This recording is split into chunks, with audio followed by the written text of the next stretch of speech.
OK, takže ja ťa zdravím pri príručke malého zatvoreníka. Ja som Ajo a čítam ti deň číslo 29, to znamená 18.8.2023, piatok. Dnes to je jeden mesiac, čo to celé začalo. Taký čas som vyrážal na posledný deň do práce. Je 6.50.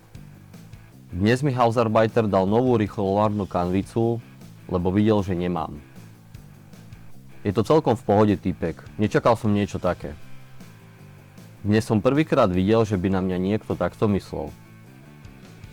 Ten Hausarbeiter bol taký celkom v pohode, no mňa mal rád. Volali sme ho Jägermeister, Giovanni mu dal takú prezývku. Bola to síce malá kanvica, hej, ale lepšie jak nič, no aspoň čaj som si vedel spraviť. Čím ďalej, tým viac ma sere, že nás začali prehľadávať kvôli Mišovi.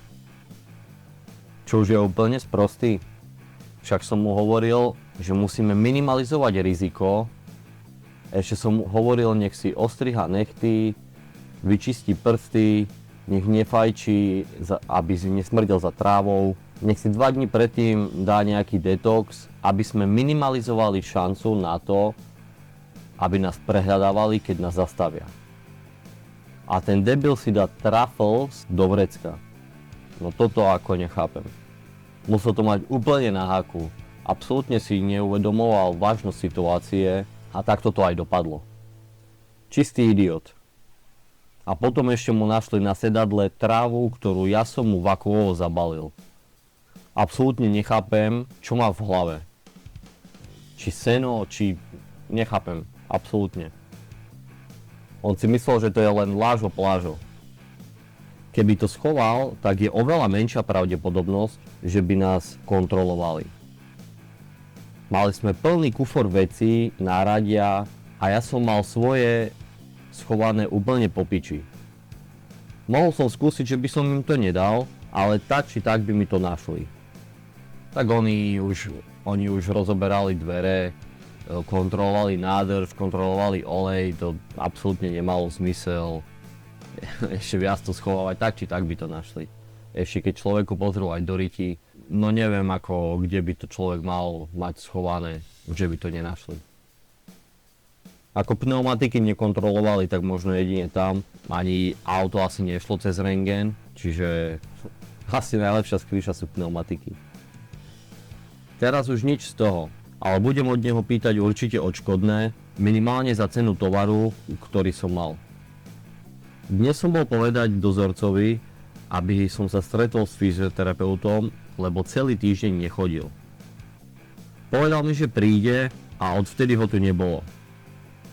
Dozorca samozrejme povedal, že nemá tu kolegu a nevie, kedy príde. Jasné, ako ani zisťovať to určite nezisťoval, proste tam mali na haku. Toto, čo som ja chcel, to pre nich bolo úplne nepodstatné. Stačilo len zdvihnúť vysielačku a zavolať mu. Reagoval som na to, že OK, nech mi dá vedieť, keď tu bude, ale určite budem musieť ja hovoriť každé ráno, aby na to nezabudli. Niektorí dozorci sa tu cítia ako majstri sveta a pritom sú vytretí ako pomazánka na chleba, ktorú tu mám. Je tu úplne vidno, ktorý dozorca to má úplne v piči a ktorý dozorca si tu vychutnáva to, že môže buzerovať ľudí.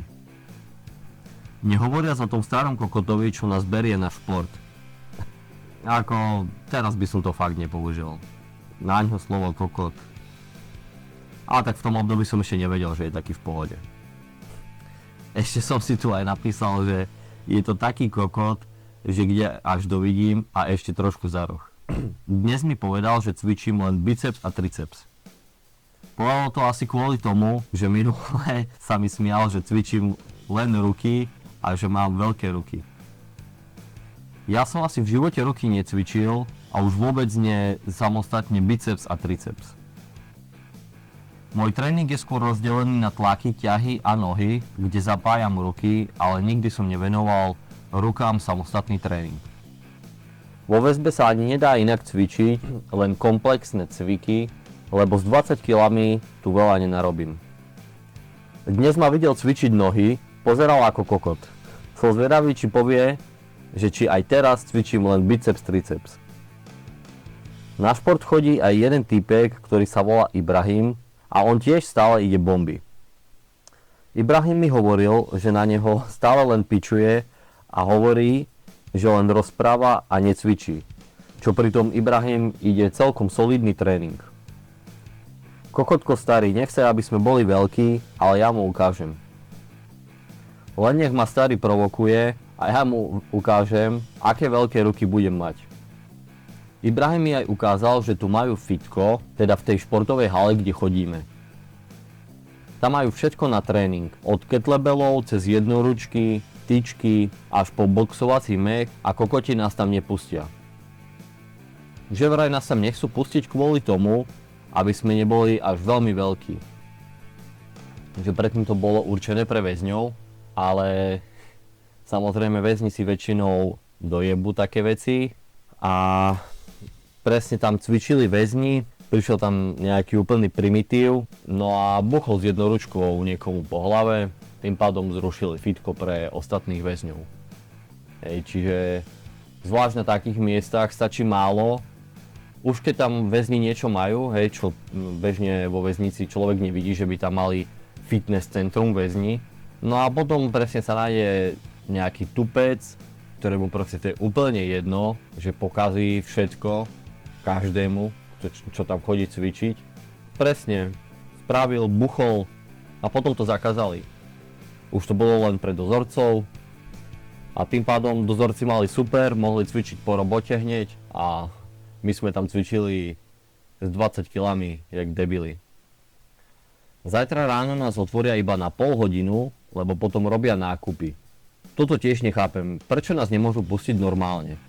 Veď nerobia dozorci ten nákup, ale väzni. Čisto debilizmus. Predtým väzni boli pustení, mali väčšiu slobodu, lenže zas a znova robili obchody, väčšinou feťáci, proste vyplácali drogy a fungoval tam čierny obchod, tak automaticky stopli to, že nemôžeš chodiť vonku, aby si rovno nedával takzvané dílerom, čo tam mali drogy, tak aby si im rovno nedával jedlo, keďže tam platili nielen v peniazoch, ale aj v jedle, väčšinou to tam fungovalo aj tak, že dostali drogy, už aké chceli, či hašiš, trávu, spice, čo chceli a potom na nákup mali akože vrátiť, Že ja neviem, nakúpili džem, nakúpili cukor, nakúpili mäso, tuniaky, no a potom to išlo. Tak sa vyplácalo strašne veľa vecí, vyplácali sa tak aj telefóny, normálne boli tzv. Plátkové kalendári, keďže telefón tam stal 1200 eur, tak na každý nákup, to bolo 175, tak na každý nákup sa odovzdával. Úplný debilizmus. Nemal som rád Nemcov, ale po tejto skúsenosti ich nemám rád ešte viac. Ešte som sa aj prihlásil, aby som sa učil ich jazyk. Čo sa už dá robiť? Pomôže mi to tu aj v živote. Všetko to trvá tak dlho a čas tu ide veľmi pomaly. Cez týždeň to ide ešte ako tak, ale víkend je úplne spomalený. Cez týždeň máme aktivity, je tam šport, ten je 2-krát do dňa, v piatok bol len raz, čiže je tam čo robiť cez týždeň. A cez víkend, ešte keď sme celý čas zatvorení, keďže každú sobotu tam dochádzal nákup a tým pádom sme boli zatvorení až väčšinou až do 14:15 od rána, Ráno sme si zobrali raňajky, keďže každú sobotu na každej stanici dávali mlieko, takú bagetku a jedno vajce. Zdá sa mi, že jedno vajce. Tak toto sme si zobrali a hneď potom sme mali znova Einschluss, teda nás pozamykali a potom sme museli čakať. Aj piatky sú celkom zlé, lebo si predstavujem, čo všetko som mohol robiť v lete doma. Poliak sa smeje, že stále toľko píšem. Povedal mi, že som ako Hitler, lebo aj on napísal Mein Kampf v base. Dnes som aj pozeral katalóg kníh, ktoré tu majú a nie je tam ani jedna česká alebo slovenská. Dokonca sa tu dá mať aj hernú konzolu. GameCube, Víčko alebo PlayStation 1. Toto keď som počul, tak ma úplne odjebalo. PlayStation 1. Mne sa neskôr aj podarilo spoznať človeka, ktorý tam PlayStation mal a hral som tam Raymana, hral som tam Gran Turismo 2 a hral som tam aj Need for Speed Underground. To bola taká nostalgia, ako bola to halus. Že také niečo by som zažil práve tam, to som si ako nikdy nemyslel. Viem, že ma tu všetci ukľudňujú, že tu nebudem dlho, že 3 až 6 mesiacov, ale niekedy mám pochybnosti. No tie pochybnosti boli aj oprávnené, samozrejme. Ako hovorí Poliak, najlepšie je nemyslieť a asi má aj pravdu. Lebo takto si len pridávam starosti. Keby ma pustili pred Vianocami, tak by to bolo úplne super. 21.12.2023 vychádza, že by to bolo presne 5 mesiacov. Hádam sa dovtedy zľutujú. Každopádne väčšina ľudí mi tu hovorí, že tu nebudem dlho. Poliak stále hovorí, že to tu funguje na tzv. Polvýroku. Tým pádom po polovičke trestu by človeka mali pustiť. Samozrejme, keď budem robiť problémy, tak to môže byť aj dlhšie. Môžu byť aj 2/3 a môže byť aj dokonca celý trest. Že vraj, keď už je človek odsúdený, tak potom väzenie rozhoduje, že kedy ťa pustí. To tiež nie je úplne pravda, lebo musia sa niečoho držať, samozrejme. Nie, že oni ti ako skrátia trest. Samozrejme, môžu dať, keď fakt, že veľmi dobre by si sa ponášal, že ja neviem, čo by si tam robil, ale že mal by si veľmi dobré správanie, tak môže dať väzenie podnet prokurátorovi, že správaš sa tam náramne dobre a môžu ťa prepustiť skôr. S tým, že by to povolil aj súd, aj prokurátor. Ako už len to, že napíše niečo pozitívne väzenie, tak je tvoj prospech. Nejako sa to s tým odsúdením neponáhľajú, čo je z jednej strany dobré, ale aj nie. Lebo kým nedostanem rozsudok, tak sa to počíta inak, ale už keď dostanem rozsudok, tak znova sa to počíta úplne pomaly a nemôžem robiť skoro nič. Na dnes to už asi balím, takže dobrú noc. Čítam deň číslo 30, to znamená 19.8.2023, sobota. Dnes nás odomkli len na 7 minút. Mňa len na 5, lebo ma odomkli 8.02. Zamkli nás už 8.07. Iba sme si zobrali raňajky a hneď nás zamykali. Ešte som stihol skočiť k Giovannimu na marmeládku a už nás zamykali. Marmeládka, to bolo... Giovanni robil stále, proste mal tanier, tam narezal, tak si krátil proste svoje chvíle. Narezal tam chlieb, potrel maslom a dal tam džem. On to volal, že marmeládka. A stále to rozdával tak ľuďom akože na chodbe, aj mne. A ešte keď videl, že človeku chutí, úplne išiel bomby. Ako takým feťačikom to nedával, skôr takým, jak by som to povedal, normálnejším ľuďom. Teraz čakám až do 14.15, kým otvoria. Cca o 11.30 mi prinesú obed. Určite prinesú nejakú kokotinu. Dnes idem využiť celkom čas a idem upratovať. Vyčistím kôš, lebo typek, čo tu predtým bol, žil jak úplný degeš. Spoluväzni mi hovoria, že nevedel ani čítať, ani písať. Super. Vyčistil som kôš po tom degešovi a je tu taký kandel, že sa asi pogrcam. Ešte aby nebolo málo, tak dneska tu je spiči teplo. Normálne mám pocit, že tu asi zhorím. Tam to bolo ako dosť zlé, jak sa dvere zatvoria, nemáš absolútne prievan, nič. A ešte ja som bol na strane, kde svietilo slnko, ako nebolo to úplne najlepšie. Našťastie v tom období som bol na strane, kde bolo slnko až po 12. Ale aj tak no, bez ventilátoru to tam išlo len veľmi ťažko.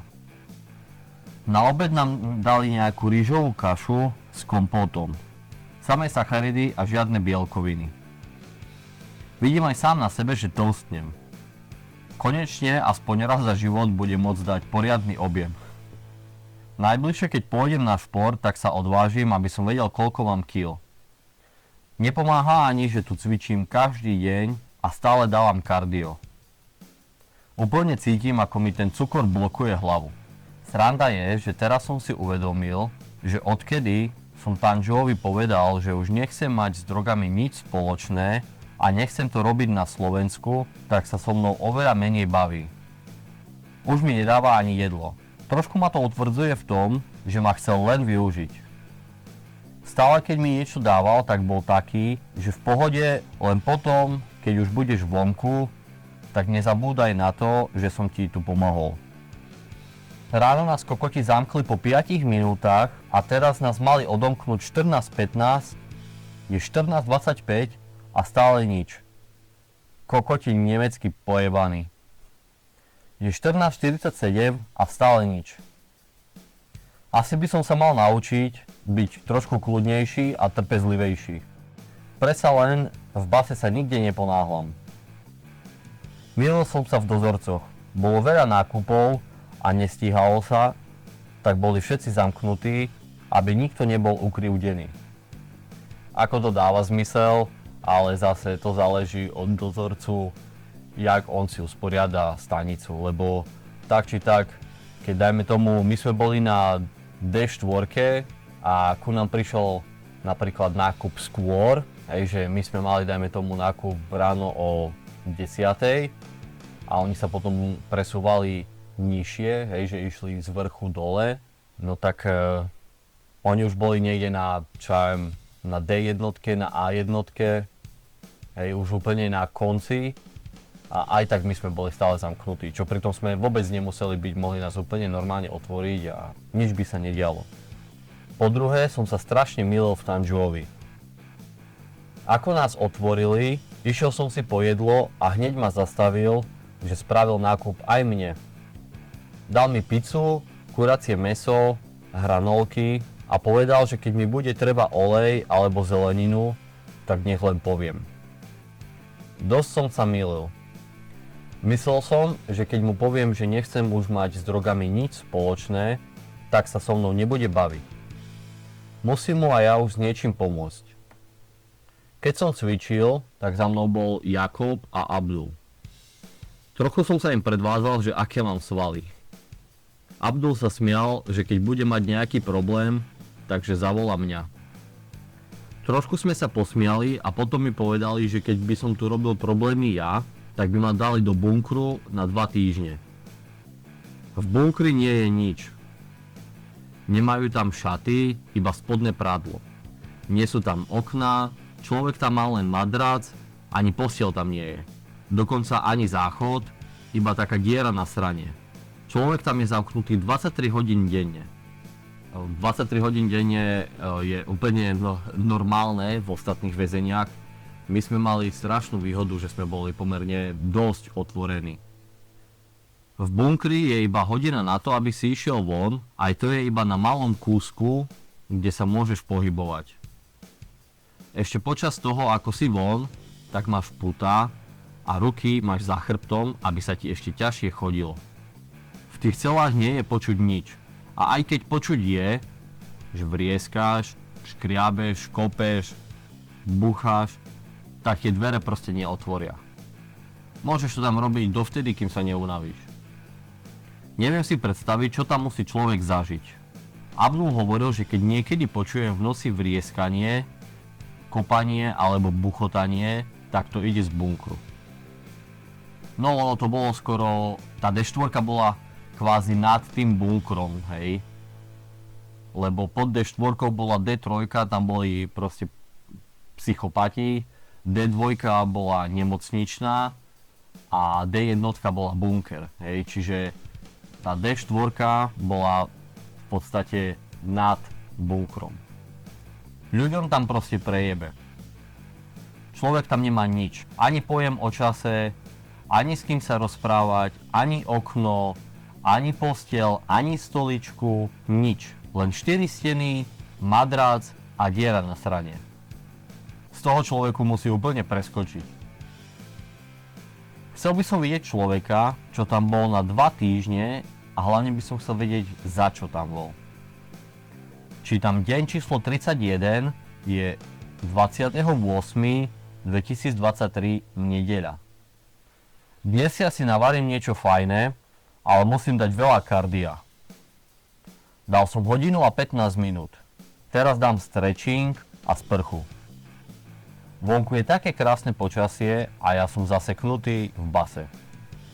Najhoršie sú dni s pekným počasím. Obzvlášť nedele, lebo mám netréningový deň a nemám tu čo robiť. Cez týždeň to stále nejak ide, ale víkend je úplne od piči. Som zvedavý, čo prinesie budúci týždeň. Jakob so mnou kecal, že stále nerozumie tomu, prečo berie drogy. Už je tu 3. krát, stále sa chce polepšiť, ale nejde mu to. No ako toto nechápem, proste. Keď sú drogy problém, tak ich proste nebudem brať. Ako verím tomu, že on sa na slobode pohybuje presne v takých kruhoch, kde tie drogy sú non-stop, má to non-stop na očiach. Ale aj v base sú tie drogy a tam ich nebral. Ako bral metadón, hej, ale tak, že by on si sám svoju voľne kupoval, tak to vôbec. On vlastne kvôli tomu ani nekontaktoval svojich rodičov, aby mu posielali peniaze, lebo oni by mu ich aj poslali, ale jak on sa pozná, tak rovno by ich vlastne aj minul na drogy. Mne sa možno podarí presvedčiť ho, aby to už nerobil. No ako... snívajte s nami. Ja som mu povedal, že všetko treba brať s mierou. Ale ako v tom období nechápem, či až tak som mu chcel pomôcť. Ale on je proste človek, ktorý keď drogy má, tak ich berie. A nezáleží od množstva, absolútne proste pri tom nerozmýšľa. On keby mal kilo heroínu, tak si dá kilo heroínu za deň. Giovanni ma nenormálne vykrmuje. Stále mi dáva keksy, cukríky, koláčiky. Dneska napríklad zobral lyžičku a tlačil do mňa puding. Volajú ho tu Papa Giovanni. Ako on sa v tom vyžíval, on proste vykrmoval ľudí. Aj ten Poliak, čo s ním býval, tak on tam sa mi zdá, že pribral nejakých 20 kg za 3 mesiace, čo tam s ním bol. To úplne... On stále len sladké, on strašne toto ako išiel bomby s tým. S Jakobom som robil pizzu a toľko som tam toho najebal, že sa to dá nazvať pizza bomba deluxe. Kecal som aj s Tanžuom cez okno a hovoril mi, že kvôli tomu mi pomáha, lebo som sám v cudzej krajine, kde neviem ani jazyk. Proste mu ma došlo ľúto. Nenapadlo mi, že mi chce len tak pomôcť. Necítil som to z neho. Samozrejme stále tomu nejak neverím. Každopádne cením si to, čo pre mňa spravil. Som mu za to určite vďačný, no určite s drogami nechcem mať nič spoločné. Tomu musím dať jasne najavo. Kecal som s ním, že on ako Nemec môže ísť na terapiu. To znamená, že na 2 týždne pôjde niekde inde, kde môže používať telefón, chodiť do fitka, plávať, môže navštíviť rodičov a potom sa vráti a tak nejak to funguje 3 mesiace. Čiže je celkom pravdepodobné, že koncom októbra pôjde na terapiu. Pre mňa niečo také určite nebude možné. Ja môžem len dúfať, že na Vianoce ma pustia domov na podmienku. Zaujímalo by ma, čo robí OG a čo s ním je. Som zvedavý, či si na mňa spomenie, ale asi hej, keď tu som s jeho ujom, tak by mal. Tiež by ma zaujímalo, čo robí taký Mateusz. V Poľsku to teraz musí mať ťažké. Teraz som v štádiu Unstraf, to znamená neodsúdený, tak ešte mám všetko. Mám telku, kanvicu, ako keby to bolo neviem čo, ale tak mám. No keď budem už štráf, takzvané štráfaft, to znamená odsúdený, tak všetko toto si budem musieť kúpiť.